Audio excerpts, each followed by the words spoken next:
আল্লাহ বললেন, ও গোলামেরা শোনো, ওয়াতাসিমু বিহাবিলিল্লাহি জামিআ, ও আমার গোলামেরা সবাই মিলে আল্লাহর রশিকে আঁকড়ে ধরো।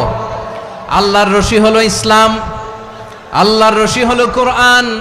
আল্লাহ বললেন কোরআনকে আঁকড়ে ধরো, ইসলামকে আঁকড়ে ধরো। একা একা আঁকড়ে ধরলে চলবে না, জামিআ সবাই মিলে আঁকড়ে ধরো। এই আদেশটা আমাদের জন্য দান করেছেন কে? আল্লাহ তাআলার নির্দেশ, ওয়াতাসিমু বিহাবলিল্লাহি জামিআ, সবাই মিলে আল্লাহর রশিকে আঁকড়ে ধরো। হাবলুল্লাহ মানে আল্লাহর রশি, হাবলুল্লাহ মানে কি? রশি। এই হাবলুল্লাহ আল্লাহর রশি বা আল্লাহর রজ্জু দ্বারা উদ্দেশ্য হচ্ছে ইসলাম। আল্লাহর রশি দ্বারা উদ্দেশ্য কি? তাফসিরে অনেক ব্যাখ্যা এসেছে।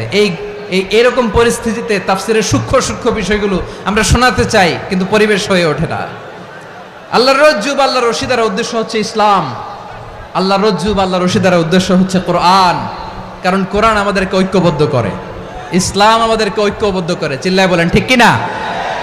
এজন্য আল্লাহ বললেন, তোমরা আমার রশিকে আঁকড়ে ধরো, বিচ্ছিন্ন হয়ে না।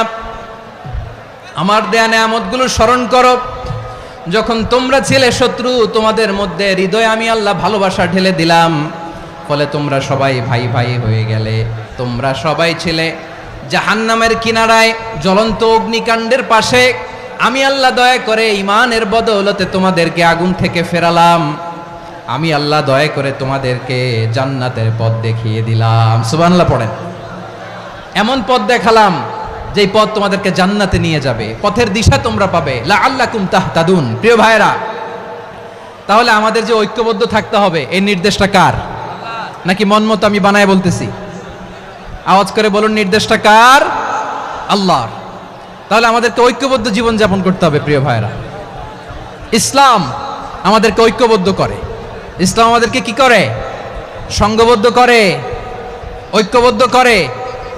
বিচ্ছিন্ন হওয়া যাবে না। বিরোধ, বিচ্ছিন্নতা, মতানৈক্য, এগুলো আমাদেরকে ধ্বংস করে, আমাদেরকে দুর্বল করে। আর আমাদের ঐক্যবদ্ধ প্রচেষ্টা আমাদেরকে বিজয়ের দিকে এক ধাপ এগিয়ে নেয়। চিল্লায় বলেন ঠিক কিনা? এজন্য আল্লাহ বললেন, ওয়াতাসিমু বিহাবলিল্লাহি জামিআ, তোমরা আল্লাহর রশিকে আঁকড়ে ধরো, তোমরা ঐক্যবদ্ধ জীবন যাপন করো, তোমরা বিচ্ছিন্ন হয়েও না। বিচ্ছিন্ন হইলে লস, ঐক্যবদ্ধ হলে সেখানে কল্যাণ আছে না নাই?